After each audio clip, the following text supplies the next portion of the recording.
వంశీ విభూషితకరాన్నవనేరదాభాత్ పీతాంబరాదరుణబింబఫలాధరోష్ఠాత్ పూర్ణేందుసుందరముఖాదరవిందనేత్రాత్ కృష్ణాత్ పరం కిమపి తత్వమహం న జానే. వ్యాఖ్యాముద్రికయా లసత్కరతలం సద్యోగపీఠస్థితం వామే జానుతలే దధానమపరం హస్తం సువిద్యానిధిం విప్రవ్రాతవృతం ప్రసన్నమనసం పాథోరుహాంగద్యుతిం పారాశర్యమతీవ పుణ్యచరితం వ్యాసం స్మరేత్ సిద్ధయే. శ్రుతిస్మృతిపురాణానామాలయం కరుణాలయం నమామి భగవత్పాదం శంకరం లోకశంకరం. ఈశ్వరో గురురాత్మేతి మూర్తిభేద విభాగినే వ్యోమవద్వ్యాప్తదేహాయ దక్షిణామూర్తయే నమః.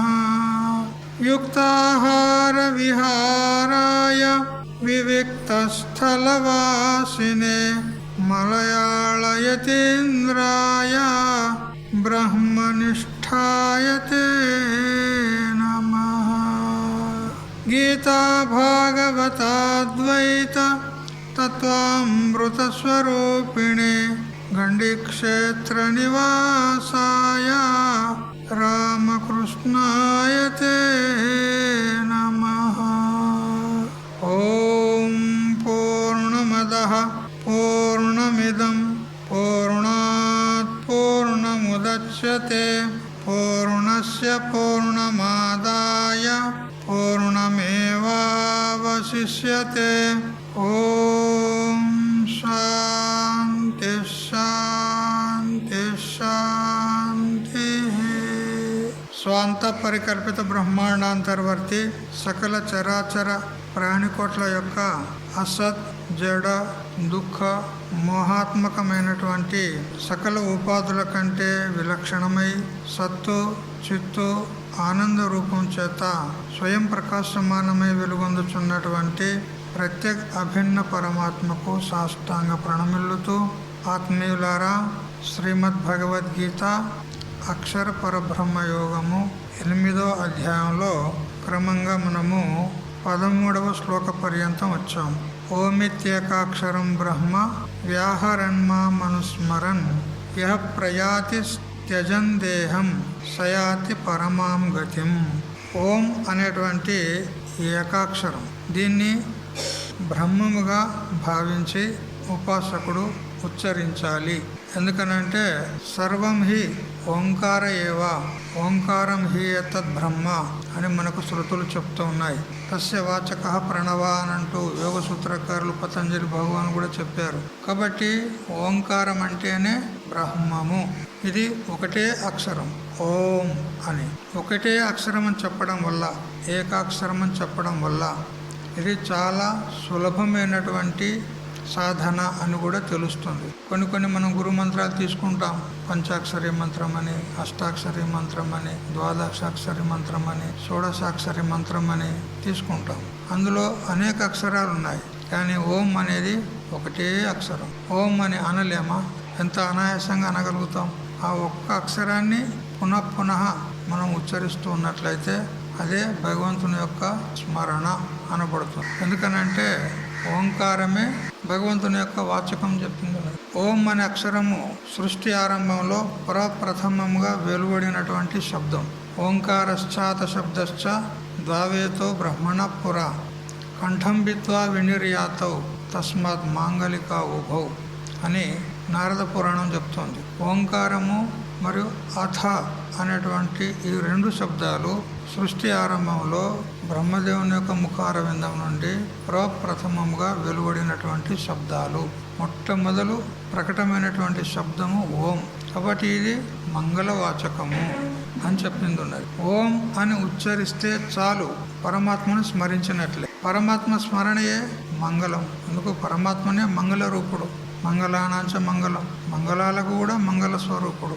కాబట్టి ఈ ఒకే ఒక అక్షరమైనటువంటి ఓంకారాన్ని కనుక ప్రయాణ కాలంలో ఉచ్చరిస్తూ శరీరాన్ని వదిలినట్లయితే పరమాత్మ పదవిని పొందుతాడు అని చెప్పడం జరిగింది. అయితే ఓంకారం అనేది ఒక శబ్దము కదా, శబ్దము పరమాత్మ ఎట్లయితుంది అని మనకు శంక కలుగుతుంది. ఓంకారమే బ్రహ్మ అని శృతుల్లో చెప్పింది, కానీ ఓంకారం బ్రహ్మ ఎట్లయితే అదొక శబ్దం, ఒక అక్షరం. శబ్దం ఏదైతే ఉన్నదో అది ఆకాశాది పంచభూతాల్లో ఆకాశం యొక్క గుణం.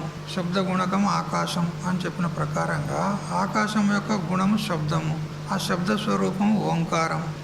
మరి ఆకాశమే మిథ్యా అని మనకు వేదాంత శాస్త్రం చెప్తుంది. ఆకాశం కూడా మిథ్యా, అది లేదు, అసత్ అని చెప్పింది. ఎందుకంటే అతః అన్యత్ ఆర్తం. అతః అంటే పరమాత్మ కంటే అన్యమైనటువంటిది, ఆర్తం అంటే మిథ్యా అని చెప్పింది. పరమాత్మ ఒక్కడే సత్యము.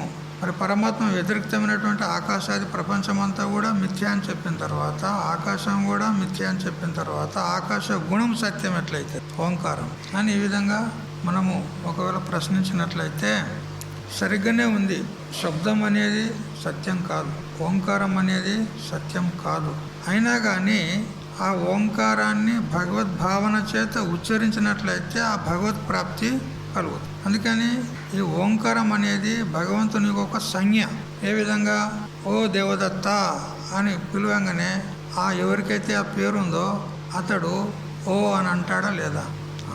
తస్య వాచక, ఆ పరమాత్మకు ఓంకారము వాచకం ఉన్నది. ఓంకారాన్ని ఉచ్చరిస్తే భగవంతుడు మనకు పలకరిస్తాడు. ఏం నాయన ఎందుకు పిలిచావు అని అడుగుతాడు. అంటే ఆ నామము నామి రెండు అభేదములు ఉంటాయి. ఎందుకు?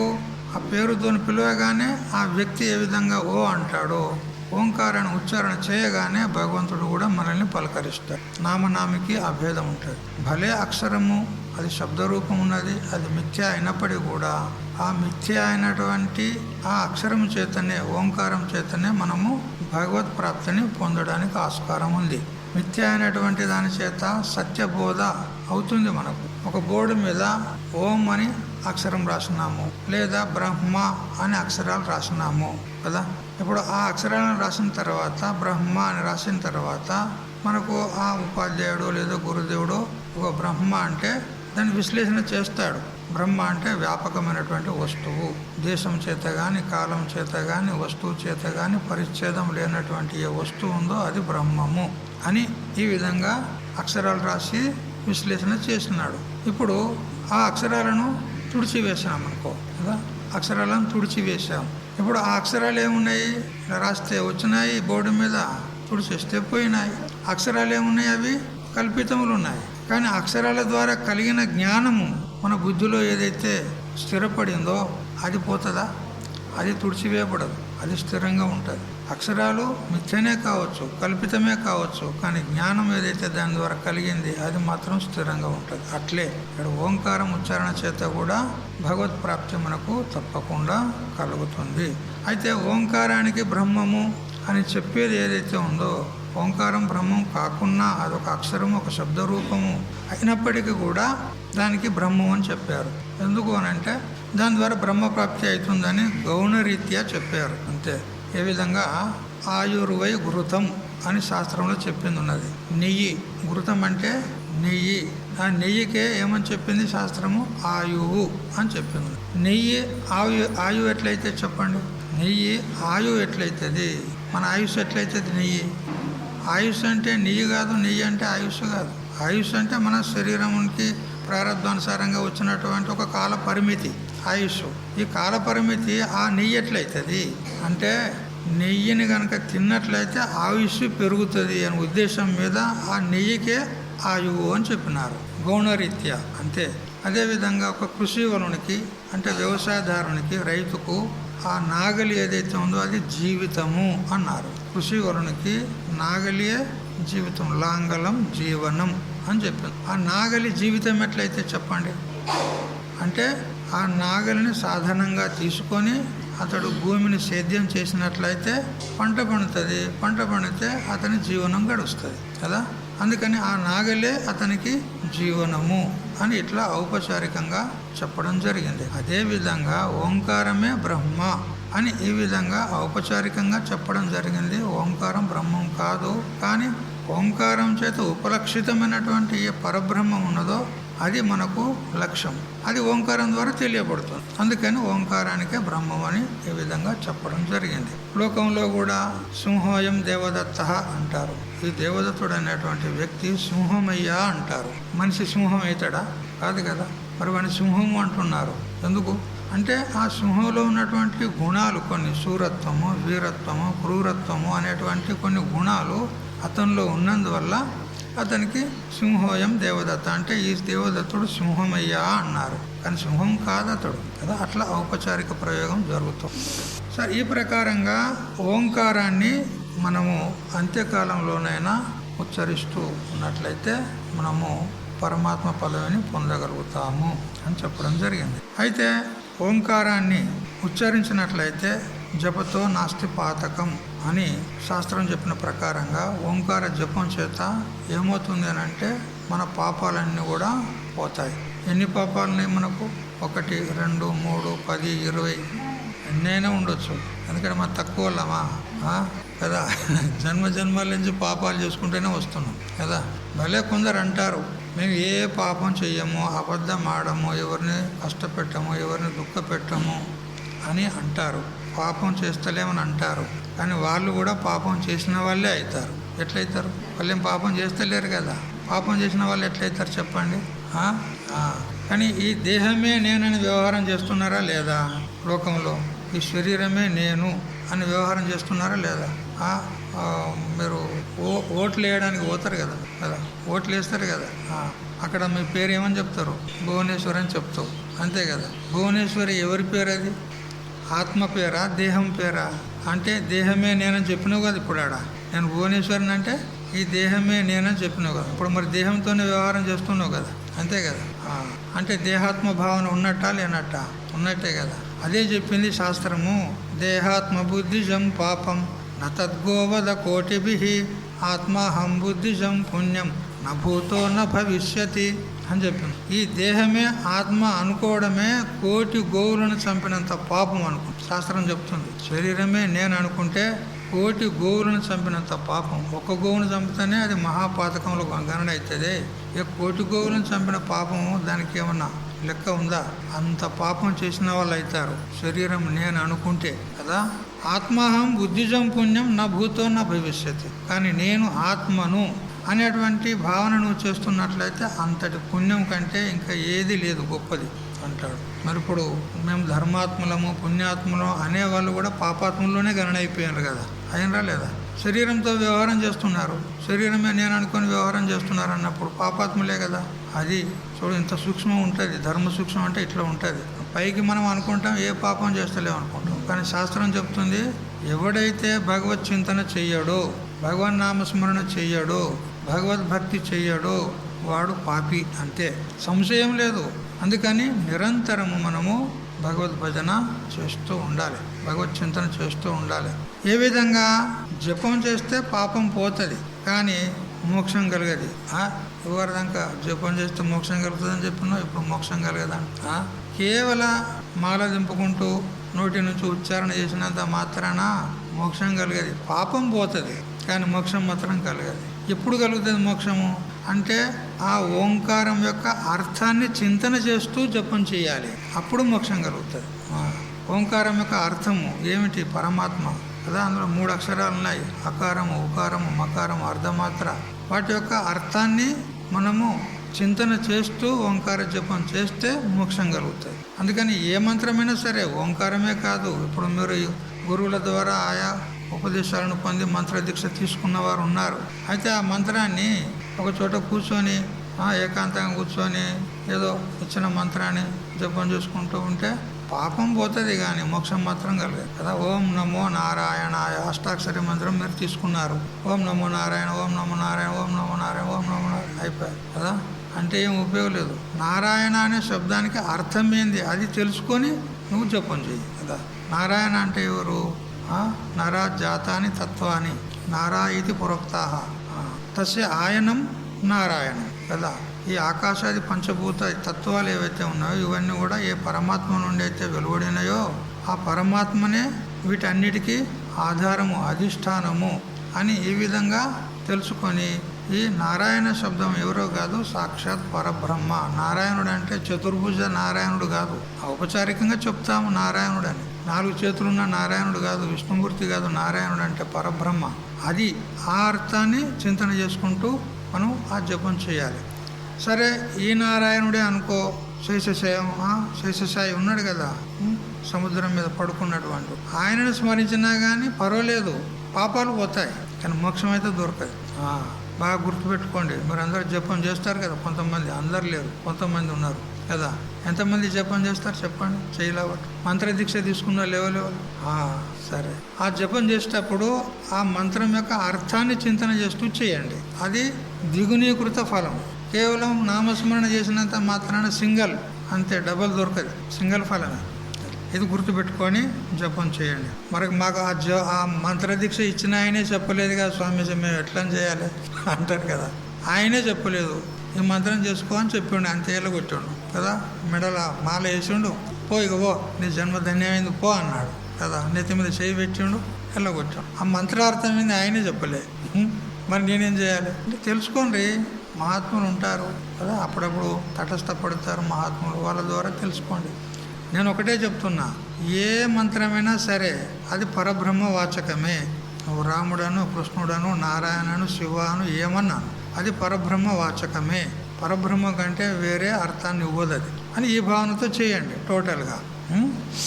సరే, అయితే ఈ ఓంకారాన్ని ఉచ్చరించవచ్చా, ఉచ్చరించకూడదా అని కొందరు అడుగుతారు. మేము స్త్రీలం ఉన్నాము, మేము ఓంకారాన్ని ఉచ్చారణ చేయవచ్చా, భగవద్గీత చదవచ్చా అడుగుతారు కొంతమంది కదా. ఈ విషయంలో మలయాళ స్వాముల వారు చక్కగా చెప్పినాడు ఇక్కడ.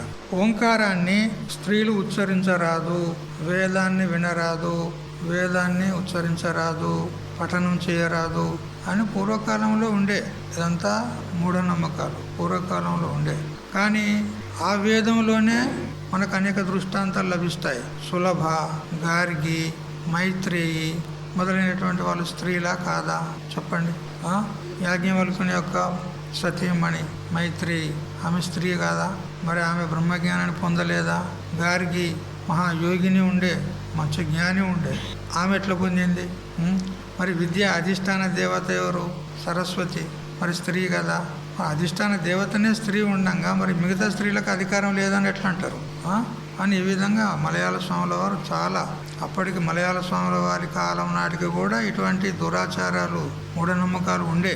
ఆయన వచ్చి ప్రతి వారికి కూడా స్త్రీలకు భగవద్గీత చేతికి అందించి ఉచ్చారణ చేయండి, అధ్యయనం చేయండి అని ప్రోత్సహించినాడు. అట్లా మలయాళ స్వాముల వారు ఆధ్యాత్మికంగా బ్రహ్మ విద్యను ప్రచారం చేసినాడు.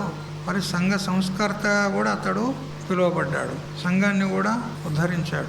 ఈ ప్రకారంగా స్త్రీలు మొదలైన వారు ప్రణవ ధ్యానం చేయవచ్చా కూడదా అని ఇక్కడ సందేహం కలిగేటువంటి వారికి భగవంతుడే స్వయంగా ఇక్కడ శ్లోకంలోనే చెప్పినాడు.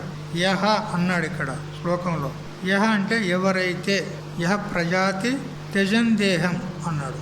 యహ అంటే ఎవడైతే, సర్వనామ శబ్ద ప్రయోగం చేసినాడు ఇక్కడ భగవంతుడు. ఎవరైతే అనంటే ఎవరైనా కావచ్చు, ప్రాణులు ఎవరైనా కావచ్చు, మనుషులు కావచ్చు, పశుపక్షాదులు కావచ్చు, దేవ తిర్య నర ఎవరైనా కావచ్చు, స్త్రీలు ఉండని పురుషులు ఉండని. ఇక్కడ సర్వనామ శబ్దం ప్రయోగం చేసిందంటే ఇంకా అందులో ఇంకా సంకోచం అనేది ఏమీ లేదు. ఎవరైనా కూడా ఆ ఓంకార ఉచ్చారణ చేయొచ్చు, భగవద్గీత పారాయణ చేయొచ్చు, ఆత్మజ్ఞానాన్ని ఆర్జించి ముక్తులు కావచ్చు. ఎందుకంటే పరమాత్మ అనేది ఎవరి ఒకరి సొత్తు కాదు. ఇది పరమాత్మ సర్వవ్యాపకుడు, అవునా లేదా? మరి సర్వవ్యాపకుడు అన్నప్పుడు స్త్రీలలో ఉన్నాడా లేదా పరమాత్మ? స్త్రీల యొక్క స్వరూపం ఏంది? పరమాత్మనే కదా. మరి వారి స్వరూపాన్ని వాళ్ళు తెలుసుకోవడంలో తప్పేముంది? వారికి అధికారం ఉంటుందా లేదా? ఉంటుంది. అంటారు కదా, నీ సొంత వస్తువు ఉందనుకో ఏదన్నా, ఆ వస్తువును నేను అనుభవిస్తాను, నాకు ఎవడడ్డం అని అంటావా లేదా? దాని యందు నా అధికారం ఉంటుంది అంటావా లేదా? అట్లా నీ స్వరూపమైనప్పుడు నువ్వెందుకు దాన్ని తెలుసుకోకూడదు? ఇవన్నీ మూఢనమ్మకాలు. వెనకట ఎవరెవరో పెట్టారు, ఇక వాళ్ళ పేర్లు ఏం తీసుకోవాలి, కానీ అదంతా ఏమీ నియమమేమి లేదు. ఎవరైనా కూడా భగవత్ చింతన చేయొచ్చు, ఓంకార ఉచ్చారణ చేయొచ్చు, భగవద్గీత పారాయణ చేయొచ్చు, చేసి తరించవచ్చు, అందులో సందేహం లేదు. అయితే ఎందుకు అట్లా చెప్పారు? స్త్రీలు తాకరాదు, భగవద్గీతను వేదాలను ఉచ్చారణ చేయరాదు అని అంటే, వారికి ఈశ్వరుడు కొన్ని ప్రతిబంధకాలు పెట్టాడు కాబట్టి ఆ ప్రతిబంధకాలు ఉన్నందువలన వాళ్ళకు తాకరాదా అని అన్నారు. కానీ సర్వతా మొత్తమే తాకకూడదని తాత్పర్యం కాదు. ఆ ప్రతిబంధకం నివృత్తి అయిన తర్వాత మళ్ళీ చదువుకోవచ్చు, ఏం ఆపత్తి లేదు కదా. ఏదన్నా అంత్యకాలంలో దేన్ని ఉచ్చరించి పరమాత్మను ధ్యానించాలి అని కూడా కొంతమంది అడుగుతారు. ఎందుకంటే ఓం నమో భగవతే వాసుదేవాయ, ఓం నమో నారాయణ, ఇంత పొడుగు మంత్రాలను ఉచ్చారణ చేసుకుంటూ ప్రాణాన్ని వదలాలంటే మాతోనే ఏమవుతుంది? ధ్యానం ఉంటుందో ఉండదో, అంత ఉచ్చారణ చేసే స్తోమత కూడా ఉంటుందో ఉండదో అంత్య సమయం లోపల కదా. కఫవాత పైత్యములని చెప్తారు కదా, కఫము వాతము పైత్యము అన్నీ ఒక్కొమ్మడిగా వచ్చి మీద పడతాయి. అప్పుడు నోటి మాట కూడా బంద్ అయిపోతుంది. అప్పుడు ఏం చేస్తావు అంటే కేవలం ఓం అని ఉచ్చారణ చేయి, సరిపోతుంది. ఓం అంటేనే పరమాత్మ, బస్. నువ్వు అంత పెద్ద మంత్రాన్ని ఉచ్చారణ చేయకుంటే సరి, ఓం అని ఉచ్చారణ చేయి. ఒకవేళ ఉచ్చారణ చేయడానికి నోరు మాట ఆగిపోయింది అనుకో ఆ ప్రాణ నిష్క్రమణ సమయంలో, అప్పుడు మనసుతో స్మరించు, అంతే, పర్వాలేదు. మనసుతోనైనా కానీ ఓంకారాన్ని స్మరిస్తూ, ఓంకార అర్థమైనటువంటి పరమాత్మను స్మరిస్తూ శరీరాన్ని శాంతింపజేయవచ్చు, ఏమీ ఆపత్తి లేదు. అయితే ఇంకొకటి ఏంటంటే, శూద్రులు భగవద్గీత చదవచ్చా, ఓంకార ఉచ్చారణ చేయవచ్చా, ఉపదేశం తీసుకోవచ్చా అంటారు కదా. అయితే విదురుడు శూద్రుడా కాదా? విదురుడు దాసీపుత్రుడు కదా. విదురుడు దాసీపుత్రుడు, శూద్రుడు అన్నట్టే కదా. వశిష్ఠుడు కూడా ఒక దాసీపుత్రుడే, వశిష్ఠ మహర్షి దాసీపుత్రుడు, ఆయన శూద్రుడు కదా. పోనీ వ్యాస భగవానుని కులం ఏంది చెప్పు నాకు? వ్యాసుడే కులమందు వాసిగా జన్మించే అని నరసింహ శతకంలో చెప్పినాడు. వ్యాసుని కులం చెప్పు, వ్యాసుడు ఏ కులం వాడు చెప్పండి. మత్స్యగంధికి జన్మించాడు కదా, ఒక జాలరి అంటే చేపలు పట్టే బెస్త వాళ్ళు కదా, ఆ బెస్త ఆమెకు జన్మించాడా లేదా? మరి పరాశరుడేమో బ్రాహ్మణుడు, పరాశర ఋషి బ్రాహ్మణుడు, ఆమె బెస్త ఆమె. మరి ఇప్పుడు ఏ కులానికి చెందిన వాడు వ్యాసుడు చెప్పండి? శంకరజాతి, వాడు ఆవులు ఉన్నాయి కదా, శంకరజాతి ఆవులు గట్లా, అవునా లేదా? అయినా కానీ 18 పురాణాలు రాశాడు, బ్రహ్మసూత్రాలు రాశాడు, భాగవతం రాశాడు కదా. 4 వేదాన్ని ఒకటిగా ఉన్నప్పుడు దాన్ని 4 భాగాలుగా విభజించి ఋగ్వేదం, యజుర్వేదం, సామవేదం, అథర్వణ వేదం అని విభజించి చేశాడు. మరి అతనికి అధికారం లేకపోతే మరి ఇవన్నీ ఎట్లా చేశాడు? అందుకని ఈ శూద్రులని అదని ఇదని ఏమి చింతన చేసేది లేదు. భగవంతుడు మన అందరి సొమ్ము, భగవంతుని పొందేందుకు అందరికీ అధికారం ఉంది. ఆ భగవంతుని పొందుటకు ఏ సాధనాన్ని అయినా కానీ మనకు అనుకూలం ఉన్న సాధనాన్ని అవలంబించి భగవంతుని సాయుధ్యాన్ని పొందవచ్చు, తెలిసిందా? దానికి ఒకటి నియమం ఉంది. భగవత్ ప్రాప్తి పొందాలంటే ఈ స్త్రీ శూద్ర ఇవన్నీ నియమాలు ఏమీ లేవు. ఒక నియమం మాత్రం ఉంది. ఏమిటి అని అంటే వివేకము, వైరాగ్యము, షట్ సంపత్తి, ముముక్షుత్వం, ఈ 4 సాధనాలు ఎవడి ఏదైతే ఉన్నాయో వాడు పరమాత్మ తత్వాన్ని తెలుసుకొని ముక్తుడు కావడానికి అధికారి అనబడతాడు. ఇవి మాత్రం తప్పకుండా ఉండాలి, వాళ్ళు ఎవరైనా ఉండుగాక. భగవత్ సాయుధ్యాన్ని పొందాలంటే ఈ వివేకాది 4 సాధనాలు కలిగి ఉండాలి. ఉన్నవానికే ఆత్మ సాక్షాత్కారం అవుతుంది, లేకపోతే కాదు. అంతఃకరణం మలినంగా ఉన్నదనుకో, అంతఃకరణం మలినంగా ఉంటే ఇప్పుడు ఆ కుర్చీలో ఒకరు కూర్చోగలిగారు, ఇంకొకరు కూర్చోగలరా? వారు ఉన్నప్పుడు కూర్చోలేరు. అట్లా అంతఃకరణంలో అంత పాప సంస్కారాలు ఉంటే, మలినం ఉంటే మరి భగవంతుడు ఎలా వస్తాడు అంతఃకరణంలోకి, హృదయంలోకి? అంతేనా లేదా? అందుకని మనలో ఉన్నటువంటి పాప సంస్కారాలన్నింటినీ కూడా తొలగించుకొని భగవత్ చింతన చేయాలి, హృదయాన్ని శుద్ధిగా ఉంచుకోవాలి. ఇప్పుడు ఒక బావి లోపల ఒక పాము పడి చచ్చిపోయింది. ఒక పాము ఏదో అటు ఇటు తిరుగుతుండగా అది జారి అందులో పడింది, చచ్చిపోయింది. వాసన వస్తుంది. అది మంచినీళ్ళ బావి. పూర్వకాలంలో ఒక్కొక్క గ్రామానికి మంచినీళ్ళ బావి ఉంటుండే. అందరు కూడా ఆ బావి నుంచి నీళ్లు తీసుకొని పోయేవారు పడవలతో కదా. ఇప్పుడు ఇంటింటికి వచ్చినాయి ట్యాపులు, నల్లలు కదా. ఆడవాళ్ళకు చాలా నయమైంది కదా. ఇప్పుడు కడలు 3 కడవలు నెత్తిలో పెట్టుకొని, ఒక కడవ సంకల పెట్టుకొని, ఓ పూరని సంకల ఎత్తుకొని, చిన్న పూరని అట్లా పోయేది వెనకట. ఇప్పుడేం కష్టం ఉన్నది ఆడవాళ్ళకు. వంట చేసేది కూడా తిప్పలేదు, కుక్కర్లో పెట్టి ఆడ పెడితే అయిపోయాయి. అదే కలిపేది ఉన్నదా ఏమున్నది కదా. అన్నీ ఈజీ అయిపోయినాయి. కట్టెలు పెట్టి ఊది కళ్ళని ఓంగా ఆ పొగంతా కళ్ళలో రాంగా ఏమైనా కష్టపడేది ఉందా? ఏం లేదు. టుక్కున కొడితే అది వెలిగే కదా. సులభమైంది. అయితే ఆ బావిలో పాము పడి చనిపోయింది, వాసన వస్తుంది. అయితే నీళ్లు తోడేదే తోలుతుండ్రు ఆ వాసన పోవాలని. వాసన పోవాలని నీళ్లు తోడితే వాసన పోతుందా? లో నుంచి నీళ్లు ఊరుతూనే ఉన్నాయి, బావిలో నుంచి నీళ్లు ఊరుతూనే ఉన్నాయి. వీళ్ళు తీస్తూనే ఉన్నారు, కానీ వాసన పోతుందా? ఎందుకు పోదు? ఆ సచ్చిన పాముని తీస్తే కదా. ఆ సచ్చిన పాముని తీసి ఉన్న నీళ్లను బయటకు తోసేస్తే మళ్ళీ వచ్చే నీళ్లు, ఊరే నీళ్లు శుద్ధంగా ఉంటాయి. అంతే కదా. ఆ పాముని అట్లే పెట్టి ఎన్ని నీళ్లు తోడినా కానీ దుర్గంధం పోదు. అట్లా మనలో ఉన్నటువంటి పాప సంస్కారాలన్నీ కూడా అట్లే పెట్టుకొని మీదికి జపం చేస్తా, అది చేస్తా, ఇది చేస్తా అంటే ఏం ఉపయోగం చెప్పు? మనలో రాగద్వేషాలు ఉన్నాయి, కామక్రోధాదులు ఉన్నాయి, ఈర్ష్య, అసూయ, అనేక దుర్గుణాలు ఉన్నాయి. ఇవన్నీ ఉంటే పరమాత్మ సాక్షాత్కారం ఎట్లయితే చెప్పండి, కలగదు. అందుకని మనము ప్రతి నిత్యము కూడా భగవత్ చింతన చేస్తూ ఉండాలి, నామస్మరణ చేస్తూ ఉండాలి. అర్థసహితంగా చేస్తూ ఉంటే పాపం కొంత పోతూ ఉంటుంది. కొందరు అడుగుతారు, ఏం స్వామీజీ నెలకోసారి 2 నెలలకోసారి పుణ్యానికి ఒకసారి వచ్చి సత్సంగం చేస్తే చాలదా కదా? పుణ్యానికి లేకపోతే 19వ తారీఖు కార్యక్రమాలు ఉంటాయి కదా, వచ్చి ఒకనాడు వచ్చి ఏదో మహాత్ముడు ఏదో 2 ముచ్చట్లు చెప్తే చెవులు వేసుకునేది పోయేది, చాలదా? సత్సంగం కాదా అంటే నువ్వు రోజు పువ్వు తింటున్నావా లేదా? ఎందుకు తింటున్నావు? 15 రోజులకు ఒకసారి తిను, నెలకోసారి తిను.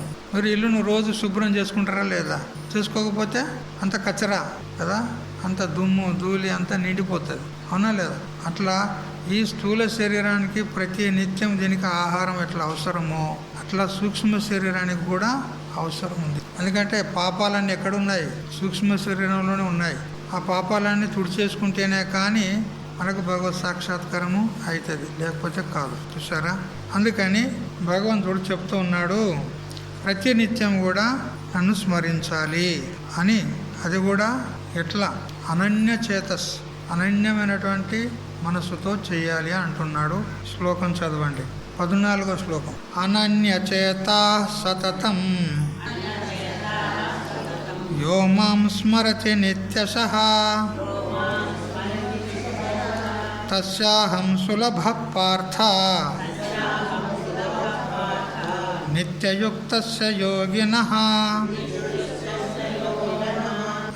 హే అర్జున, ఏ యోగి ఇతర విషయకమైనటువంటి చింత లేనివాడై బ్రతికి ఉన్నంత వరకు ఎడతెగకుండా నన్ను స్మరించునో సర్వకాలములందు సమాహిత చిత్తుడైనట్టి యోగికి నేను సులభుడను అన్నాడు. నిత్యశః అన్నాడు ఇక్కడ శ్లోకంలో. ప్రతి నిత్యం అన్నాడు. అమావాస్యకు ఒకసారి, పుణ్యానికి ఒకసారి కాదు, ప్రతి నిత్యము. అది కూడా ఎడతెగకుండా భగవత్ చింతన చేయాలి అని చెప్పినాడు. మేము రోజు చేస్తాము అంటే కూడా కుదరదు. రోజు చేసినప్పటికీ కూడా పొద్దున ఒకసారి లేచినప్పుడు నారాయణ అనేది, కొద్దిగా పండుకునేటప్పుడు ఒకసారి నారాయణ అనేది. రోజు అవుతుందా లేదా? రోజు అవుతుందా లేదా? అవుతుంది. సరిపోయిందా? అట్లా సరిపోదండి. నిత్య నిరంతర ఆదరణీయంగా నిరంతరం చింతన చేస్తూ ఉండాలి భగవత్ చింతన. అయ్యో మేము పనులు ఎట్లా చేసుకోవాలి ఇక భగవత్ చింతనలో ఉంటే అంటారు కదా. అంటే రోజు పని చేసుకునేది అలవాటు ప్రకారంగా జరుగుతూనే ఉంటుంది. ఒకవేళ మనస్సును మనం అక్కడ ఉంచకపోతే ఆ పని చెడిపోయేలాగా ఉంటే అట్లాంటి సందర్భాల్లో మనస్సును పని మీద పెట్టవచ్చు. కానీ సహజంగా చేసే పనులు ఏవైతే ఉంటాయి మనవి, కసుపెట్టేటప్పుడు, వంట చేసేటప్పుడు, వస్త్రాలు శుభ్రం చేసేటప్పుడు మనసు మళ్ళీ ఏదన్నా చింతన చేస్తుందా లేదా? ఉట్టినే ఉంటుందా? ఉండదు. అది ఉండడానికి అవకాశమే లేదు. అది ఎందుకంటే దాని స్వభావమే ఉన్నది. ఎప్పటికోది పట్టుకొని చింతన చేస్తూనే ఉంటుంది. మరి ఏదో ఒకటి అనాత్మ చింతన చేసేదానికి బదులు భగవత్ చింతన చేయవచ్చు కదా, నామస్మరణ చేసుకోవచ్చు కదా. ఆ బట్టలు శుభ్రం చేసేటప్పుడు, బాసనలు ఏమంటారు, గిన్నెలు, అవన్నీ శుభ్రం చేసేటప్పుడు మీరు అవి ఏంటో కొంచెం ఉంటాయి కదా, అవన్నీ శుభ్రంగా చేసేటి, అవన్నీ పౌడర్లు వేసి చేస్తారు కదా, అని చేసి రామ్ రామ్ రామ్ అని అనండి. ఇట్లా చేస్తుంటే దాని మైలవా మీ మైలవా కదా. అదాడు పాత్ర శుభ్రమవుతుంది, ఇటు మన పాత్ర అంతఃకరణం కూడా శుభ్రమవుతుంది. 2 మైలలు పోతాయి కదా, తప్పేముంది, చేసుకోండి. ఇట్లా ఈ ప్రకారంగా చేసుకోండి. అందుకే నిత్యశః అన్నాడు ఇక్కడ. మరియు అనన్యచేతాః అన్నాడు. ఈ శబ్దాన్ని చాలా జాగ్రత్తగా తెలుసుకోవాలి. అన్యం అంటే వేరు, అనన్యం అంటే వేరు కాకుండా. వేరు కాకుండా ఎవరు? పరమాత్మను మనకంటే వేరు కాకుండా చింతన చెయ్యాలి. అంటే ఏమన్నట్టు, నేనైతే ఈ శరీరంలో ఉన్నానో నాకంటే పరమాత్మ వేరు కాదు అనే భావన. ఇక్కడ ఈ శరీరంలో నేను నేను నేను అని వ్యవహారం చేస్తున్నామా లేదా? ఈ నేనెవరు? నేనంటే మేను అంటే శరీరం, మేను అంటే శరీరం. నేను అంటే శరీరానికంటే వేరే ఉన్నాను. ఈ శరీరానికంటే, ఇంద్రియాల కంటే, మనసు కంటే, బుద్ధి కంటే, ప్రాణం కంటే, ఈ సంఘాతం కంటే దీనికి సాక్షి అయ్యి ఏ నేనైతే ఉన్నానో ఆ నేనే పరమాత్మను అని ఈ భావన చేత చెయ్యాలి. ఇది చాలా ఉత్కృష్టమైనటువంటి సాధన. అది చేత కాదంటే ఏదో మీకు ఇష్టం వచ్చిన దేవతా రూపాన్ని స్మరించుకోండి, అది కూడా ఉచితమే. ఉపవాసాలు భిక్షావరం అన్నట్టు. ఉపవాసం ఉండి ప్రాణాన్ని త్యాగం చేసేదానికంటే భిక్షం అడుకొని బతికింది నయమే కదా. ప్రాణం నిలబడుతుంది కదా. ప్రాణం ఉంటే ఇంకేదైనా సాధన చేసుకోవచ్చు. ప్రాణమే పోతే ఏం సాధిస్తావు? అందుకని భిక్షం ఎత్తుకొని బ్రతకడం మంచిదే, ఉపవాసం ఉండి చచ్చేదానికంటే అన్నట్లు. మీకు ఇష్టం వచ్చిన దేవతను స్మరించుకుంటూనైనా నామస్మరణ చేయండి. కానీ అన్నిటికంటే ఉత్కృష్ట సాధన నాకంటే వేరు కాదు పరమాత్మ, అనన్యుడు, నాకంటే వేరు కాదు అని ఈ విధంగా చింతన చేస్తే చాలా మంచిది. సరే, అది సాధ్యం కాదంటే ఏదో నామస్మరణ చేయండి. నిత్యయుక్తస్య యోగినః అహం సులభః. ఈ విధంగా నిత్యయుక్తుడు, ఎప్పుడు ఎడతెగకుండా ఒక క్షణం కూడా నన్ను విస్మరించకుండా ఎవరైతే చింతన చేస్తారో అతనికి నేను చాలా సులభుణ్ణి అన్నాడు. ఏం కష్టం లేదు. ఎందుకు? తనకంటే వేరుగా ఉంటే కష్టపడి తెచ్చుకోవాలి. తనకంటే వేరే లేడు కదా పరమాత్మ. మరి ఎంత సులభుడు. నిన్న చెప్పాను కదా, పువ్వు రేకులను నలపడానికైనా ఈ వ్రేళ్లకు కొంచెం శ్రమ అవసరమేమో, కానీ పరమాత్మను పొందడానికి అంత శ్రమ కూడా అక్కర్లేదు. ఎందుకు? స్వయంగా తానే ఉన్నాడు కాబట్టి. సరే, ఈ ప్రకారంగా భగవంతుడు పదే పదే చెప్తూ ఉన్నాడు, నన్ను స్మరించండి, నన్ను స్మరించండి అని. అయితే ఆ పరమాత్మను తెలుసుకోవాలంటే సత్సంగం మనకు చాలా అవసరం కదా. పరమాత్మ ఇంట్లో కూకుంటే తెలుస్తాడా? లేదా పరమాత్మ వచ్చి చెప్తాడా మనకు? పరమాత్మని స్వయంగా వచ్చి చెప్తాడా? నేను పరమాత్మను రా అని చెప్పిండు ఎవరికన్నా? చెప్పలే. మరి ఎవరు చెప్పాలి? గురువులు చెప్పాలి, మహాత్ములు చెప్పాలి. అందుకని సత్సంగం చేయాలి. సత్సంగం అంటే సత్ అంటే పరమాత్మ, సంగం అంటే సంబంధం, పరమాత్మతో సంబంధం పెట్టుకోవాలి. అది ఎలా జరుగుతుంది అంటే సత్ అంటే సత్పురుషులు, సంగం అంటే సంబంధం అంటే సత్పురుషులతో సంబంధం పెట్టుకోవాలి, గురువులతో సంబంధం పెట్టుకొని వాళ్ళని ఆశ్రయించి మనం భగవతత్వాన్ని చక్కగా అధ్యయనం చేయాలి. చేస్తే ఏం చేస్తాడు ఆ గురుదేవుడు అంటే, ఏ విధంగా పారసమణి అనేది ఒకటి ఉంటుందంట. నేనైతే చూడలేదు, శాస్త్రంలో చెప్పింది పారసమణి.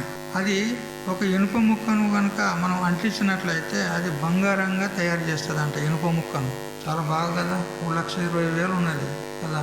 ఆ ఒక్క మణి దొరికితే ఇప్పుడు ఇల్లంతా నింపుకుంటుంటే బంగారం కదా. అది ఇట్లా అంటిస్తే బంగారం తయారు చేస్తుంది. దేన్ని? ఇనుప ముక్కను కూడా. అట్లా గురుదేవుడు మనల్ని బంగారం లాగా తయారు చేస్తాడు.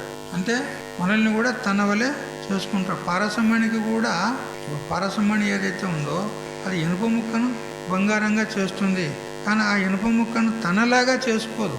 పారసమణి ఇంకో ఇనుప ముక్క, ఇప్పుడు ఆ బంగారాన్ని ఇంకో ఇనుప ముక్కకు అంటించావనుకో, అది బంగారం అవుతుందా? కాదు. అంటే ఈ పారసమణి ఏం చేసింది? ఇనుప ముక్కను బంగారం చేయగలిగింది, కానీ తాను ఏ విధంగా ఇనుప ముక్కను బంగారం చేస్తుందో అట్లా తాను చేసినటువంటి ఆ బంగారం ఇంకో ఇనుప ముక్కను బంగారం చేయజాలదు. కానీ గురుదేవుడు తనలాగా చేసుకుంటాడు. తాను ఏ పరబ్రహ్మతత్వాన్ని తెలుసుకున్నాడో అది శిష్యునికి అనుభవానికి తెస్తాడు. అంటే పారసమణి కంటే కూడా గురుదేవుడు చాలా శ్రేష్ఠుడు అని తెలుస్తుంది. అతనితో సంబంధం పెట్టుకోవాలి, ఎప్పటికీ అతని సహవాసంలో ఉండాలి. ఎల్లప్పుడూ ఆయన సాన్నిధ్యంలో ఉన్నట్లయితే ఎల్లప్పుడూ భగవత్ చింతన చేయగా చేయగా చేయగా ఒకనాడు మనకు ఆ భగవత్ సాక్షాత్కారము అవుతుంది కదా. సంబంధం ఉండాలి అంటే సంఘం, సత్సంగం అంటే సత్పురుషుని యొక్క సంఘము, సహవాసం ఉండాలి. ఉంటే మనం కూడా పరబ్రహ్మతత్వాన్ని తెలుసుకుంటాం కదా. ఇప్పుడు లడ్లు ఎలా ఉంటాయి అని అన్నాం అనుకో, మీరేం చెప్తారు? లడ్లు ఎట్లా ఉంటాయి? తీయగా ఉంటాయి, అంతే కదా. ఆ తీపిదనం ఎక్కడి నుంచి వచ్చింది?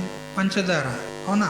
అది ఎందువల్ల వచ్చింది లడ్డులోకి అంటే ఆ బేసన్ పిండికి పంచదార సంబంధం అయింది కాబట్టి, ఆ పంచదారతో సంబంధం అయినందువల్ల ఆ బేసన్ పిండి కూడా పంచదార వలె తీయగైపోయింది, అవునా లేదా? కొందరు ఇంట్లో భార్యాభర్తలు వెళ్ళి పెట్టుకుంటారు, జగడం ఆడతారు, అయితే లేదు లొల్లు ఇళ్ళల్లో. మీ ఇళ్ళల్లో ఎప్పుడు కానట్టున్నది బహుశా. భార్యాభర్తలు జగడం ఆడతారు కదా. అయితే ఆ భార్యకు కోపం వస్తుంది, ఇతడు ఇట్లా చేస్తున్నాడా అని చెప్పి ఉప్పు ఎక్కువ వేస్తుంది. నువ్వు ఎట్లా తింటావో చూస్తాను కదా, ఉప్పు ఎక్కువ వేస్తుంది కదా.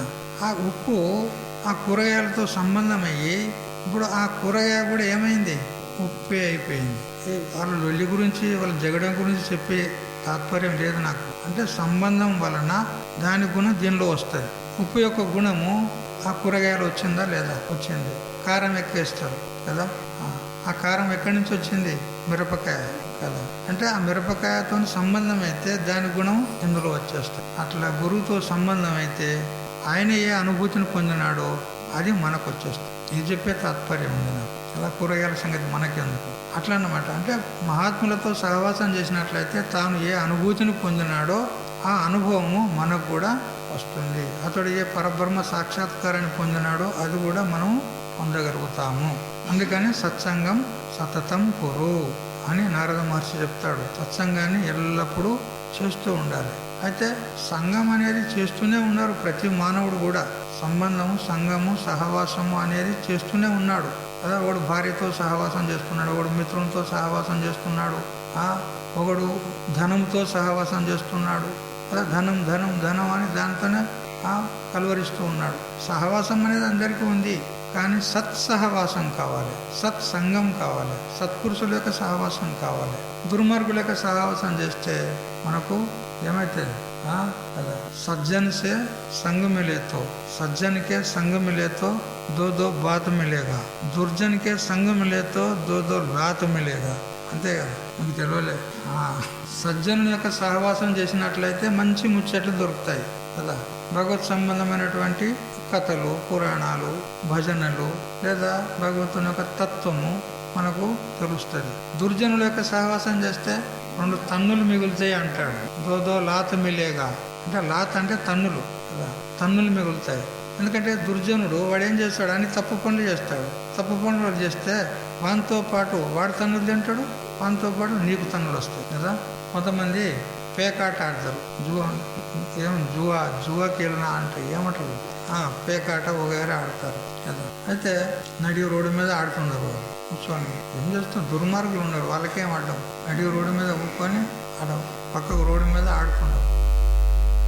ఆడుతుంటే ఒకడు మంచి వ్యక్తి, మంచి ధర్మాత్ముడు, పుణ్యాత్ముడు ఏం చేస్తాను అని చూడాలని జిజ్ఞాస ఉంటుంది కదా, తెలుసుకోవాలని. అంటే ఏం చేస్తున్నారు అని అక్కడ పక్కకు పోయి నిలబడితే వాళ్ళు ఆడుతున్నారు. అంతలో పోలీసు వాళ్ళు వచ్చి వాళ్ళని పట్టుకున్నారు. పోలీసు వాళ్ళు వచ్చి పేకాట ఆడుతున్నారా రోడ్డు మీద అని వాళ్ళని పట్టుకున్నారు. వాళ్ళతో పాటు వీడిని కూడా పట్టుకున్నారు. చూసావా, సంఘదోషం అంటే సహవాస దోషం. దుర్జనుల యొక్క సహవాసంలో ఉంటే అట్లాంటి ఎదురైతాయి. చూసారా, ఒక హంస ఒక కాకి ఇద్దరు స్నేహితులు ఉండరు కదా. అయితే ఒకసారి మా మిత్రుని ఇంటికి పోతా అని హంస కాకి ఇంటికి పోయిందంట. కాకి దగ్గరికి పోయింది హంస. పోతే ఆ కాకి ఒక చెట్టు మోడు మీద కూర్చుండబెట్టిందంట. దేన్ని? హంసను. చెట్టు మోడు అంటే ఆకులు ఎండిపోయిన చెట్టు, దాని మీద గద్దలు, పెద్ద పెద్ద గద్దలు ఉంటాయి కదా, అవి వచ్చి దాని మీద వాళ్తాయను ఈ కాకులు అక్కడ. ఇక ఆ గద్దలు, ఆ కాకులు అంతా రెట్ట వేసింది ఉంటుంది దాని మీద, ఆ కొమ్మల మీద అంత దుర్గంధం వాసన. ఆ చెట్టు మీద హంసను కూకుండా పెడితే అది ఉంటుందా? అది మంచి శుద్ధమైనటువంటి జలములో మంచిగా విహారం చేసేటువంటి హంస ఆ పాపభూయిష్టమైనటువంటి దుర్గంధమైనటువంటి చెట్టు మోడు మీద కూకుండా పెట్టింది ఈ కాకి స్నేహితుని. అప్పుడు హంస అంటది, ఏమే మిత్రమా, అంత దుర్గంధమే, ఇక్కడ నేను ఒక్క క్షణం కూడా ఉండలేను, నేను చీచి ఇట్లాంటి స్థానం దగ్గరికి వచ్చి నన్ను తీసుకొచ్చి కూర్చుండబెట్టావు, ఇంకా ఏదైనా మంచి స్థానం ఉంటే చూపెట్టు, అక్కడ కూకుంటాను. అప్పుడు కాకి ఏం చేసిందనంటే, ఒక రాజవాడ, రాజు యొక్క అంతఃపురం ఉంటుంది కదా, ఆ రాజవాడలో మంచి వృక్షం ఉన్నది, పెద్ద వృక్షం. ఆ వృక్షం కింద రాజు ఎప్పటికీ విశ్రాంతి తీసుకుంటాడు అనమాట. మధ్యాహ్నం పూట భోజనం చేసి అక్కడ విశ్రాంతి తీసుకుంటాడు. అటువంటి ఆ చెట్టు మీద కూర్చుండబెట్టింది. ఏది? హంసను. చెట్టు బాగానే ఉంది, మంచిగా ఉంది, పచ్చగా ఉంది, బాగుంది. ఇక తాను కూడా దాని మీద కూర్చున్నది. ఎవరు? కాకి. అది కూడా కూర్చుంది. అయితే మధ్యాహ్నం పూట కాబట్టి ఆ రాజు వచ్చాడు, భోజనం చేసి కాసేపు విశ్రాంతి తీసుకుంటా అని ఆ చెట్టు కింద మంచం వేసుకున్నాడు, పడుకున్నాడు. పక్కకు మంత్రులు వగేరే వాళ్ళు ఉన్నారు, సిబ్బంది ఉన్నారు, ఆయన పడుకున్నాడు. అయితే ఎండపూట కాబట్టి సూర్యకిరణాలు అవి సరిగ్గా ఆ రాజు యొక్క ముఖం మీద పడుతున్నాయి. సూర్యకిరణాలు పడుతుంటే హంస చూసింది. హంస అంటే సాత్విక పక్షి. పక్షుల్లో కూడా సాత్విక పక్షులు ఉంటాయి, రాజసిక పక్షులు ఉంటాయి, తామసిక పక్షులు ఉంటాయి. ఈ కాకి, గద్దలు ఇవి తామసిక పక్షులు. హంస సాత్విక పక్షి. అది అనుకున్నది, అయ్యయ్యో పాపము, రాజుకు ఆ సూర్యకిరణాలు పడి వేడిమి తగిలి అతనికి కష్టమవుతుంది కదా అని చెప్పి అది 2 రెప్పలు విప్పి అడ్డం పెట్టింది ఆ ముఖం మీద పడకుండా. అప్పుడు అనుకున్నది, ఓ ఇప్పుడు బాగుంది, అంటే ఒకరికి నేను మేలు చేస్తున్నాను కదా అని ఒక తృప్తితో ఆ హంస ఆ విధంగా ఆ రెప్పలు అడ్డం పెట్టి అలా ఉంది. ఇంతలో కాకి స్వభావం ఎక్కడ పోతుంది కదా, అదేం చేసిందని అంటే రెట్టేసింది. చెప్పినావు కదా. అది ఎందుకో కాకి స్వభావం అంతే. మనం చెట్టు కింద కూర్చుంటే కాకి మీద ఉన్నది అనుకో, తప్పకుండా రెట్టేస్తుంది అది. అందుకని ఎవరైనా వనభోజనానికి పోతారు కదా, ఇక్కడ పోతారా వనభోజనం? చెట్ల కింద కూర్చొని తినొద్దు. ఎందుకంటే వాటి స్వభావం అది సరిగ్గా వచ్చి ఆడనే మరి మన నెత్తి మీదనే వచ్చి వాళ్తుంది, అది వేస్తుంది, అయిపోయి. చూసారా? అట్లా దాని స్వభావాన్ని వదలలే. కాకి రెట్ట వేసింది. రెట్ట వేస్తే సరిగ్గా ఆ రాజు యొక్క ముఖం మీద పడింది. ముఖం మీద పడగానే రాజు కోపం వచ్చింది. అరే చూస్తారేమిరా, కొట్టు అని అన్నాడు. కొట్టంగానే ఆయన తుపాకీ తూట వేసి ఆ మంత్రి ఆ వృక్షం మీదకి గురిపెట్టి కొట్టాడు. కొట్టేసరికి ఆ కాకి ఏమో ఎగిరిపోయింది, హంసనేమో పడిపోయింది. హంస కింద పడిపోయింది, చచ్చిపోయింది. కాకి తలగాల్సిన దెబ్బ ఆ హంసకు తగిలింది, చచ్చిపోతే అప్పుడు రాజు లేచి చూస్తాడు. అరే హంస చనిపోయిందే అని అతడు అంటే, అప్పుడు ఆ హంస అంటది, ఏ రాజా, నేను నీకు రెట్ట వేసిన దాన్ని కాదు, రెట్ట వేసింది కాకి. నేను నీకు ద్రోహం చేయలే, ఉల్టా నీకు మేలు చేయాలని నీకు నీడను నేను ఇస్తున్నా. అయినా కానీ ఈ దౌర్భాగ్య స్థితి నాకు ఎందుకు కలిగింది అని అంటే, ఆ పాపిష్టి కాకి యొక్క సహవాసం వల్ల నాకు ఈ దౌర్భాగ్య స్థితి కలిగింది. అందుకని ఏ రాజా, జీవితంలో ఎప్పుడు కూడా నువ్వు దుర్మార్గులకు సహవాసం చేయకు అని చెప్పి చచ్చిపోయింది కదా. అందుకని సహవాసం చేస్తే ఎవరి సహవాసం చేయాలి? మంచి వాళ్ళ సహవాసం చేయాలి. ఆ దుర్మార్గుడు కూడా మంచిగానే మాట్లాడతాడు మనతోని. దుర్మార్గుడు కూడా వాడు మంచిగానే మాట్లాడతాడు మనతోని, కమ్మగా మాట్లాడతాడు, తీయగా మాట్లాడతాడు. మంచోడే అంటావా? చూడాలి, మాటలతో నమ్మొద్దు. సహవాసం చేసి చూడు, 1 రోజు 2 రోజులు సహవాసం చేస్తే మన సంస్కారాలు బయటపడతాయి. వాడు ఎటువంటి స్వభావం గలవాడో మొన్న ఒక దృష్టాంతం చెప్తే కదా, ఒక మహమ్మదీయుడే భగవద్గీత శ్లోకాలను ధారాళంగా చెప్తూ ఉన్నాడు. మహమ్మదీయుడు ధారాళంగా భగవద్గీత శ్లోకాలు చెప్తున్నాడు, వాడికి వ్యాఖ్యానం చేస్తూ ఉన్నాడు. అతని కులం ఏందో ఎవరికి తెలియదు. అప్పుడు ఆమె ఎవరి ఇంట్లోనైతే విడిది చేసిండో అతడు, ఆమె పరీక్ష చేయాలనుకున్నది. ఏం చేసింది? ఆ పొయ్యిలో ఉన్నటువంటి ఆ కొర్రాస్ తీసుకొచ్చి అంటించింది. అంటించేసరికి అల్లా అన్నాడు వాడి దెబ్బకి కదా. సంస్కారం బయటపడిందా లేదా? అట్లా మీరు కూడా సహవాసం చేసి పరీక్ష చేసుకోండి. వాడు మంచోడా చెడ్డాడో 1 రోజు లోపల తెరిచిపోతుంది. వాడు దుష్టుడైతే వాడి సంస్కారాలు వెంటనే బయటపడతాయి. సినిమాకి పోదాం పదరా, అక్కడ పోదాం ఇక్కడ పోదాం అని అంటూనే ఉంటాడు. వాడు తెలుస్తుంది, అబ్బో వీడు దుర్మార్గుడు ఉండని వాడు వదిలిపెట్టాలి. ఇట్లా మొట్టమొదటి తెలియదు, మొట్టమొదటి కమ్మగా తీయగా మంచిగా మాట్లాడతాడు, తెలియదు, పరీక్ష చేసుకోవాలి. ఈ ప్రకారంగా అనన్య చేత సతతం వ్యోమాం స్మరతి నిత్యశః తస్యాహం సులభ పార్థ నిత్యయుక్తస్య యోగినః అని భగవంతుడు మనకు చక్కటి సందేశం ఇచ్చినాడు. ఇక్కడ మలయాళ స్వాముల వారు అంటున్నారు, భక్తులపై మిక్కిలి కరుణ కలిగి భగవంతుడు ఈ శ్లోకాన్ని ఉపదేశం చేశాడు అంటాడు. భగవంతునికి చాలా కరుణ కలిగింది. ఎందుకంటే ఇంత దగ్గర ధ్యానం చెయ్యి, యోగం చెయ్యి, జ్ఞానాన్ని సంపాదించుకో, కర్మలు చెయ్యి, ఎన్నో తీర్లు చెప్పాడు. కానీ ఇక్కడ అవన్నీ చేసే అవసరం లేదు అంటాడు. కేవలం భక్తి చెయ్యి, ఇది సులభం ఉపాయం అంటాడు. ఇక్కడ అర్జునుడు అంటాడు, హే కృష్ణ, నీవేమో బ్రహ్మాండంగా చెప్పుకుంటూ పోతూ ఉన్నావు, ప్రాణాన్ని బ్రహ్మరంధ్రంలో పెట్టమంటావు, మనసును హృదయంలో పెట్టమంటావు, అన్ని ద్వారాలను మూసేయంటావు. ఇంతకుముందు చెప్పింది కదా, సర్వద్వారాన్ని సంయమ్య అని చెప్పింది కదా. అన్ని ద్వారాలను అంటే పంచ జ్ఞానేంద్రియాలను, పంచ కర్మేంద్రియాలను అన్నిటిని కూడా మూసేయి అంటే ఏం తాత్పర్యం? శబ్దాది విషయాల వైపు పోకుండా వాటిని నియమనం చెయ్యి అన్నాడు. మరి నువ్వు బాగానే చెప్పుకుంటూ పోతున్నావు, మరి అంతటి అవకాశం నాకెక్కడిది అన్నాడు కదా. నువ్వు ధ్యానం చెయ్యి అని అంటే ఆ రణభూమి లోపల అర్జునుడు ధ్యానం చేసుకుంటూ ఊకుంటే నడుతుందా కదా? అది యుద్ధభూమి ఉన్నది. ఆ యుద్ధభూమిలో యుద్ధానికి వచ్చిన వాళ్ళందరూ సన్నద్ధులై ఉన్నారు. ఇప్పుడా వాడు ఆ దుర్యోధనుడేమో వాడు ఇట్లా రెడీలో ఉన్నాడు, ఇంక ఎప్పుడు ప్రారంభం చేద్దాం అన్నట్టుగా. ఈయనేమో ఉపదేశం చేస్తుండు, ధ్యానం చేసుకో, కర్మ చేసుకో, ఉపాసన చెయ్యి అని ఈయన ఉపదేశం చేస్తున్నాడు. ఆడ ధ్యానం చేసుకుంటే ఊపిరి నడుతుందా యుద్ధభూమిలో? అంటే అతన్ని నిమిత్తంగా పెట్టుకొని మనకు చెప్తున్నాడు ఇదంతా కదా. అర్జునుడు ఒక్కడే కాదు, అతనికి ఒక్కనికే కాదు. యుద్ధం చేస్తూ చేస్తూ ఏ క్షణం మృత్యువాత పడతానో తెలియదు. అటువంటి నేను ఇప్పుడు ఏడ ధ్యానం చేసుకుంటా ఊకోవాలి చెప్పు. అందుకని అర్జునుడు అంటుండే, స్వామి నా మాటే కాదు, మీరు చెప్పిన పథకం ప్రపంచంలో ఎంతమందికి అనుకూలిస్తే చెప్పు. ప్రపంచంలో మీరు చెప్పిన మాట ఎంతమందికి అనుకూలమైతే చెప్పు. ఎంతమంది ధ్యానం చేసుకుంటూ ఊరుకుంటారు? చేస్తారా? పొద్దున్న లేస్తే పరుగో వాడు ఏడ ధ్యానం చేయమంటావు వాడిని? ధ్యానం చేస్తే కుదురుతుందా? ఇల్లు ఎట్లా గడవాలి? పని చేసుకోనా లేదా? మరి ధ్యానం చేసుకుంటూ ఊరుకుంటే మరి నోట్లకి ఎట్లా వస్తుంది? ఎంతమంది ధ్యానం చేస్తారు? ఇది నా ఒక్కని సమస్య కాదు, లోకంలో ఎంతమంది చేస్తారు చూడు. నువ్వేం బాగానే చెప్పుకుంటూ పోతున్నావు. పుణ్యాత్ములైన సుఖపురుషులకు అన్ని సౌకర్యాలు లభిస్తే లభించవచ్చు, కానీ అందరూ పుణ్యాత్ములే ఉన్నారా? దరిద్రులు కూడా ఉన్నారు, పాపాత్ములు కూడా ఉన్నారు. మరి వాళ్ళ గతి ఏం చెప్పు అంటే, నువ్వు మంచి వాళ్ళకే చెప్తున్నావు కానీ పాపాత్ములు తరించాలని ఏం చెప్పడం లేదా నువ్వు? అంటే వాళ్ళ మీద నీకు కరుణ లేదా? దరిద్రులు ఉన్నారు, పాపాత్ములు ఉన్నారు, మరి వాళ్ళు ముక్తులు కావద్దా?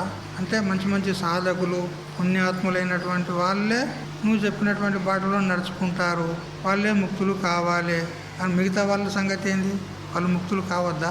అంటే నీ యొక్క దర్బార్లోనికి, అంటే నీ యొక్క సభలోనికి పుణ్యాత్ములకే అవకాశం ఉందా, పాపాత్ములకు లేదా అని ఈ విధంగా ప్రశ్నిస్తున్నాడు అర్జునుడు. విశ్రాంతి లేక బ్రతుకు కోసం పాటుపడే శ్రమజీవులు ఎంతోమంది ఉన్నారు, మళ్ళీ వాళ్ళ గతి ఏం చెప్పు? విశ్రాంతి లేదు, ఎప్పటికీ పని చేస్తేనే బతుకుతారు, మరి పని వదిలితే బతకలేరు. మరి అట్లాంటి వాళ్ళ సంగతి ఏంది? వారిని యోగం చేయమంటే పాపం వాళ్ళు ఏం చేస్తారు చెప్పు? యోగం చెయ్యి, ధ్యానం చెయ్యి, ఏం చేస్తారు వాళ్ళు? యోగాభ్యాసకి ఆహార విహారాల్లో చక్కని వ్యవస్థ ఉండాలి. యోగం చేసేవానికి ఎట్లా ఉండాలి? యుక్తాహార విహారస్య యుక్త చేష్టస్య కర్మసు అని చెప్పినావు బాగానే 6వ అధ్యాయంలో. మరి ఇప్పుడు వాడు నియమితమైనటువంటి ఆహారం చేసుకుంటే ఆ కష్టజీవి మళ్ళీ పని చేయగలడా? నువ్వు సగభాగం తినమని చెప్పినావు. సగభాగం భోజనంతో నింపు, ఒక భాగం నీళ్ళతో నింపు, ఒక భాగం గాలికి వదిలిపెట్టు అని చెప్పినావు. మరి సగం కడుపు తింటే వాడు పని చేస్తాడా? వాడు శ్రమజీవి ఉన్నాడు. కాళ్ళు లేస్తాయా, చేతులు లేస్తాయా, పని చేయగలుగుతాడా? మరి అట్లాంటి వాళ్ళ గతి ఏమిటి చెప్పు అంటాడు. యోగి అయినటువంటి వానికి ఏకాంత ప్రదేశం కావాలి, ఆహార నియమాలను పాటించాలి, విక్షాపాలు లేకుండా ఉండాలి, రోగ బాధలు ఉండొద్దు. అబ్బో, ఇంకా ఎన్ని నియమాలు చెప్పినావు నువ్వు, పుట్టిన నియమాలు చెప్పినావు. అవన్నీ ఈ శ్రమజీవులకు, దరిద్రులకు ఇవన్నీ అనుకూలం ఉంటాయా చెప్పండి? కాదే. అందుకని 100కి 1,000,000 ఒక్కడు ఆత్మజ్ఞానాన్ని పొందుతాడని నువ్వు చెప్పినావు. మరి మిగతా వాళ్ళ సంగతి ఏంది చెప్పు? వాళ్ళకి ఇక ఏం మార్గం లేదా? దిక్కులేని వారికి దేవుడే దిక్కు అంటారు. మరి వాళ్ళంతా దిక్కులేని దరిద్రులు ఉన్నారు, వాళ్ళ సంగతి ఏం చెప్పు అని ఈ విధంగా అర్జునుడు అడిగితే అప్పుడు చెప్పినాడు అన్నమాట ఈ శ్లోకాన్ని. అయ్యా, అదంతా చేసేది అవసరం లేదు, సులభమైనటువంటి ఉపాయం చెప్తా అంటాడు. నువ్వు ఏ పనైనా చేసుకుంటూ ఉండు, నీ జీవన నిర్వహణ కోసము ఏ పనైనా చేసుకుంటూ ఉండు. నన్ను స్మరించుకుంటూ పని చేసుకో అంతే. కేవలం సులభ ఉపాయం. ఆడ యజ్ఞం చేసేది లేదు, ఇంకా వేరే కష్టమైనటువంటి యోగము అది ఇది ఒక దగ్గర కూర్చుంటేనే యోగం అవుతుంది. పని చేసేది ఉండదు అతనికి. మేమైతే పని చేస్తున్నాం, ఎప్పటికీ కష్టజీవులం ఉన్నాము. అంటే నీ పని నువ్వు చేసుకుంటూ ఉండు నాయన, కేవలం నన్ను స్మరించుకుంటూ నీ పని నువ్వు చేసుకో అంతే. ఇది సులభమైనటువంటి ఉపాయము అంటాడు. ఇట్లా అనన్య చిత్తంతో నిత్యయుక్తుడై సతతము అంటే నిత్య సహా నన్ను స్మరించవలసి ఉంటుంది. ఈ విధంగా చేసినట్లయితే నేను సులభంగా లభిస్తాను. నన్ను మరువని వాణ్ణి నేను మరువను అంటాడు భగవంతుడు. నన్నెవరైతే మర్చిపోరో వారిని నేను మరువను. ఒకవేళ అంత్య సమయంలో వాడు నన్ను స్మరించకపోయినా సరే నేను మాత్రం వాడిని మరువను. నన్ను స్మరించకపోయి, ఎందుకంటే ఆ మరణావస్థ లోపల దుఃఖం అధికంగా ఉంటుంది. ఆ దుఃఖంని భరించలేక నన్ను మర్చిపోవచ్చు. అయినా కానీ నేను అతన్ని మర్చిపోను. నేను చక్కగా నా యొక్క లోకానికి తీసుకెళ్తాను, నా సాయుధ్యానికి తీసుకెళ్తాను. మరి నన్ను స్మరించినందుకు వాళ్ళ నుండి నేను ఏమీ కోరను కూడా. నిన్ను స్మరిస్తే నాకేమిస్తావు అని మనం అంటాం, కానీ భగవంతుడు ఏమీ కోరడు. చిత్తాన్ని నాకు ఇవ్వు అంటున్నాను నీకు అంతే. నీ చిత్తం ఏదైతే ఉందో అది నాకు ఇవ్వు. అది నాకు ఇచ్చి నీ పని నువ్వు చేసుకో. ఇక నాకు నువ్వు నైవేద్యం పెట్టు, లేకపోతే నాకు దక్షిణలు ఇవ్వు, కానుకలు ఇవ్వు, పూలు తెచ్చిపెట్టు, ఇవన్నీ ఏమి అడగా. నువ్వు పూలు తీసుకొచ్చి పెడితే పెట్టు, లేకపోతే లేదు. నైవేద్యం పెడితే పెట్టు, పెట్టకోలేదు. నువ్వు రోజు తింటున్నావా లేదా, భోజనం చేస్తున్నావా లేదా, ఆ భోజనం చేసేదే ఏదైతే పల్లెంలోకి నీకు వచ్చిందో దాన్నే నీళ్లు తీసుకొని భగవదర్పణ చెయ్యి. బస్ అదే నాకు నైవేద్యం. నువ్వు అక్కడ దేవుని దగ్గరికి విగ్రహం దగ్గరికి తీసుకెళ్ళి పంచపక్వ ప్రమాణాలు, దద్దోజనము, పులిహోర అవన్నీ పెట్టనక్కర్లే. నువ్వు రోజు తినే ఆహారమే ఏది తింటున్నావో అదే నాకు సమర్పించు, అదే నాకు నైవేద్యం అన్నాడు. ఇంతకంటే సులభం ఉపాయం ఇంకేది చెప్పండి. ఇంత సులభ ఉపాయం చెప్తే కూడా కష్టం చేస్తున్నారు, కానీ ఇంత సులభ ఉపాయాన్ని అవలంబించి భగవత్ సాయుధ్యాన్ని పొందుదామనేటువంటి ఆలోచన చేస్తలేరు జనులు. చూసారా, యోగం వద్దు, జ్ఞానం వద్దు, కేవలము చిత్తాన్ని నాకు సమర్పించి చింతన చేస్తూ ఉండు, నామస్మరణ చేస్తూ ఉండు. చిత్తాన్ని అప్పగించిన వాళ్ళు ఉన్నారు చాలామంది లోకంలో. చిత్తాన్ని అప్పగించారు ఎవరికి? భర్త భార్యకు అప్పచెప్పాడు, భార్య భర్తకు అప్పచెప్పారు, లేదా కొడుకులకు అప్పచెప్పారు. చిత్తం వాళ్ళ ఎందుకు సంలగ్నం చేశారు కొడుకుల మీద. ఎందుకంటే కొడుకులను బాగా చదివించాలి, పెద్ద చేయాలి, పెళ్లిళ్ళు చేయాలి, వాళ్ళకు ఉద్యోగస్తులను చేయాలి, వాళ్ళకు సుఖంగా బతికేలాగా అన్ని వ్యవస్థలు చేయాలి అని వాళ్ళ మనసును మొత్తము వాళ్ళకు అర్పణ చేశారు. ఇట్లా కొందరు ధనం సంపాదించడానికే చిత్తాన్ని అర్పణ చేశారు. అర్పణ చేయని వాడు ఎవడు లేడు లోకంలో. దేనికోదానికి అర్పణ చేసినారు, కానీ వాళ్ళకి అర్పణ చేస్తే ఏమొస్తుంది? చిప్ప చేతికి వస్తుంది. కానీ నాకు అర్పణ చేస్తే మళ్ళీ జన్మ రానటువంటి స్థితి ప్రాప్తమవుతుంది. అందుకని ఆ చిత్తాన్ని నాకు అర్పణ చేసి నీ వ్యవహారం నువ్వు చేసుకో. మన లక్ష్యం ఎట్లా ఉండాలంటే ఏ పని చేసినా మన లక్ష్యం మాత్రం పరమాత్మ దిక్కు ఉండాలి కదా. ఇప్పుడు సముద్రంలో పడవలు నడుపుతారు. అయితే దూరం వెళ్ళిన తర్వాత మనకు భూభాగం ఏం కనపడదు, అంతా ఎటు చూసినా సముద్రమే కనపడుతుంది. 4 దిక్కుల సముద్రమే సముద్రం. ఇప్పుడు ఎక్కడ పోవాలి నేను? నా గమ్యం ఏది? అప్పుడు గడబడవుతుంది. కానీ అక్కడ వాళ్ళు ఒక దిక్సూచిని పెట్టుకుంటారు. దిక్సూచి అంటే దిక్కులను సూచించేటువంటిది అయస్కాంతం లాగా ఉంటుంది. అయస్కాంతమే అది. అయితే అది ఎప్పుడు కూడా ఉత్తరము దక్షిణము చూపెడుతుంది. నువ్వు ఎక్కడన్నా పో, ఎటన్నా తింపు దాన్ని. ఎటు తింపినా కానీ ఆ ముళ్ళు కాంట ఉంటుంది. ఆ ముళ్ళు ఉత్తరము దక్షిణమే చూపెడుతుంది. దాని లక్ష్యం ఎప్పుడు కూడా ఉత్తరం వైపుకే ఉంటుంది. ఉత్తర దక్షిణ ధృవాలనే చూపెడుతుంది. అట్లా మన లక్ష్యం కూడా ఎటు ఉండాలి? పరమాత్మ వైపుకే ఉండాలి. ఆ దిక్సూచిని చూసుకుంటూ ఆ పడవ నడిపే వాళ్ళు, ప్రయాణం చేసేవాళ్ళు వాళ్ళ గమ్యాన్ని నిర్ణయించుకుంటారు. అంటే ఇప్పుడు ఇది ఉత్తరం దిక్కు ఇటు చూపెడుతుంది అంటే ఉత్తరం ఈ వైపు ఉంది, మనం ఏ వైపు వెళ్ళాలి? ఇటు వెళ్ళాలి అని వాళ్ళు వాళ్ళ మార్గాన్ని నిర్ణయించుకుంటారు అన్నమాట. అట్లా మనకు ఇక్కడ మన లక్ష్యం ఎటు ఉండాలి అంటే పరమాత్మ వైపుకే ఉండాలి. ఆ విధంగా ఉంటే మన గమ్యం సరిగ్గా చేరుకుంటాం. మన చిత్తంలో ఏ విధమైనటువంటి కోరికలు, రాగద్వేషాలు ఉంచుకోరాదు కదా. చిత్తంలో కాముడు ఉంటే రాముడు రాడు, రాముడు ఉంటే కాముడు రాడు. అందుకని మనము చిత్తాన్ని శుద్ధంగా పెట్టుకుంటే రాముడు వస్తాడు. అప్పుడు కామునికి స్థానం లేదుగా. అందుకని ఎప్పుడు భగవంతుని స్మరణ చేస్తూ ఉండాలి అని ఈ విధంగా చెప్తూ ఉన్నాడు. చిత్తాన్ని సగం ప్రపంచం వైపుకు, కొడుకులు బిడ్డలు భార్య ఆస్తులు ఐశ్వర్యం వాటి దిక్కు సగం అటు, సగం భగవంతుని దిక్కు పెడతా అంటే ఈ బేరం ఏం నడవది అంటాడు. ఈ బేరం కదా, బేరం అంటే వ్యాపారం. ఈ వ్యాపారం ఏమో నడవదు అంటాడు భగవంతుడు. మొత్తం నాయందే పెట్టాలంటాడు. సగం అటు సగం ఇటు పెడతా అంటే ఇది ఎట్లున్నది అంటే అర్ధజరతి న్యాయం అంటారు. అర్ధజరతి న్యాయం అంటారు. ఇది ఎట్లున్నదంటే మనం చెప్పుకోవాల్సినటువంటిది కాదు, కానీ ఒక యజమాని దగ్గర ఒక సేవకుడు, ఒక వంటవాడు ఉన్నాడు. ఆ యజమాని మాంసాహారి. అయితే ఆ వంటవానికి చెప్పినాడు, ఇవాళ మన కోడి ఉన్నది కదా, అది తిరుగుతుంది కదా కోడి, దాన్ని సగం కోసి వంట చెయ్యి, సగం కోసి సగం గుడ్లకు ఉంచు అన్నాడట. సగం గుడ్లు పెట్టడానికి ఉంచు, సగం ఏమో కూర ఉండ అన్నాడంట. అవుతుంది అట్లా? కోసినామంటే సమాప్తి, అంతే, దాని పని ఒడిసినట్టు. ఇంకా గుడ్లు ఎక్కడ పెడుతుంది అది కదా.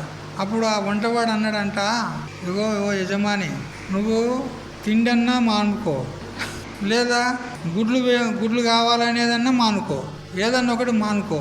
ఎందుకంటే కోస్తినా అంటే అది ఏదో ఒకవైపుకే అవుతుంది. కోస్తినా అంటే కూరకే అవుతుంది, అది కొయ్యకపోతే గుడ్లకి అవుతుంది. నీకు గుడ్లు కావాలన్నా కూర తినేది కావాలన్నా ఏదో ఒకటి నిర్ణయించుకొని చెప్పు నాకు అన్నాడట. నీకు కూర తినేది ఉంటే చెప్పు, కోస్తా వండుతా. నీకు గుడ్లు కావాలంటే కొయ్య ఉంటుంది, ఎందుకంటే ప్రాణంతో ఉంటేనే గుడ్లు పెడుతుంది. నువ్వు ఏదో ఒకటి నిర్ణయం చేసుకొని చెప్పు అన్నాడంట. అట్లా మరి మనం మనసును, చిత్తాన్ని సగం అక్కడ పెడతాను, సగం ఇక్కడ పెడతాను. మరి ఇది కుదురుతుందా చెప్పండి? కుదరదు. నీకు భగవంతుడు ఇష్టం లేకపోతే మొత్తం అక్కడనే పెట్టి సంసారం చేసుకో. నీకు భగవంతుని ప్రాప్తి కావాలంటే మనసును మొత్తం తీసి ఇక్కడ పెట్టు, నాయందే పెట్టు. కానీ అటింత ఇటింత పెడతా అంటే ఈ బేరం కుదరది అంటాడు.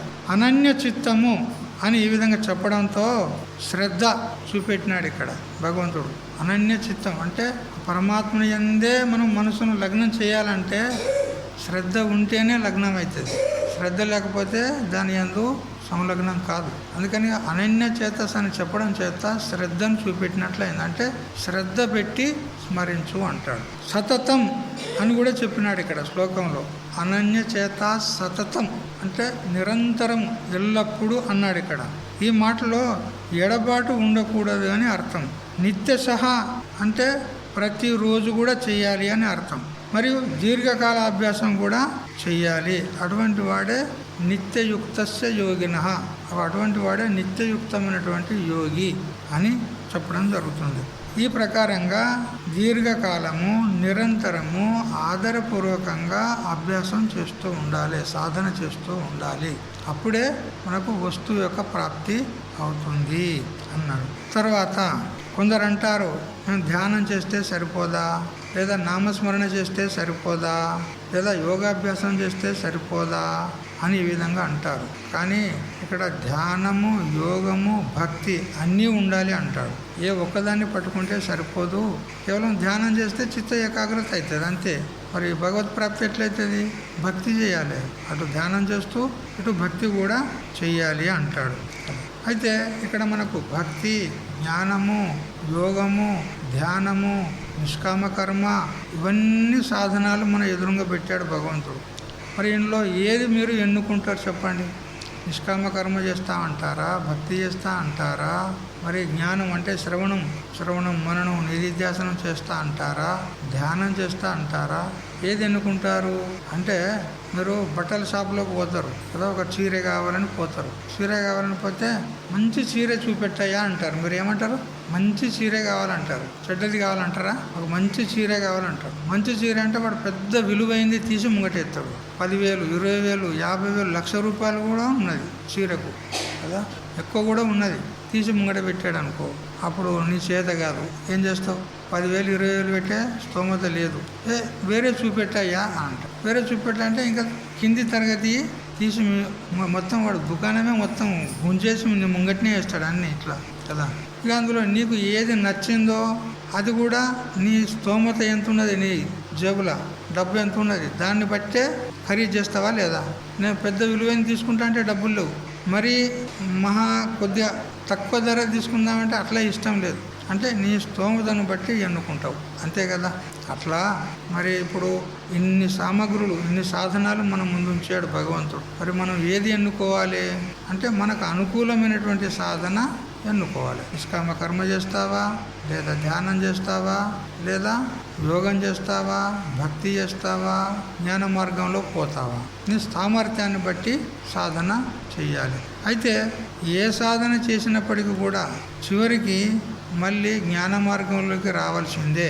ఎందుకు? జ్ఞానాదేవత కైవల్యం అని చెప్పింది ఉన్నది. జ్ఞానం చేతనే మోక్షం అని చెప్పింది ఉన్నది. ఇతర సాధనాల చేత మోక్షం అని చెప్పలే. ధ్యానాదేవత కైవల్యం, యోగాదేవత కైవల్యం అని చెప్పలే శాస్త్రం. అట్లా మహాత్ముల అనుభవం కూడా లేదు. ఏది ఏమైనా సరే మళ్ళీ చివరికి జ్ఞానంలోనే ప్రవేశించాలి. అయితే ఇవన్నీ సాధనాలు వ్యర్థమా? కాదు. మన అంతఃకరణ శుద్ధికి, చిత్త ఏకాగ్రతకు అవి తోడ్పడతాయి. ఆ తర్వాత జ్ఞానంలో ప్రవేశించవు. సహజంగా మనలోనే కలుగుతుంది జిజ్ఞాస. ఇవన్నీ అయితే సాధనాలు చేస్తూ వచ్చాను, కానీ శాంతి సమాధానం లేదే, మరి ఎట్లా కలుగుతుంది అంటే జ్ఞానం చేతనే కలుగుతుంది అని మనకు శాస్త్రమే చెప్తుంది. ఆ విధంగా మన అంతఃకరణం ఎట్టట్లా శుద్ధి పడుతూ ఉంటే అట్టట్లా మనకు ఉత్తరోత్తర సాధనాలను అవలంబించాలనే జిజ్ఞాస భగవంతుడు ప్రేరణ చేసి మనల్ని ఆ మార్గంలో తీసుకెళ్తాడు. తర్వాత 14వ శ్లోకం అయిపోయింది. ఇక మిగతా విషయం సాయంత్రం తెలుసు. హరి ఓం తచ్చత్. ఓం సహనావతు సహనౌ భునక్తు సహ వీర్యం కరవావహై తేజస్వినావధీతమస్తు మా విద్విషావహై. ఓం శాంతి శాంతి శాంతి.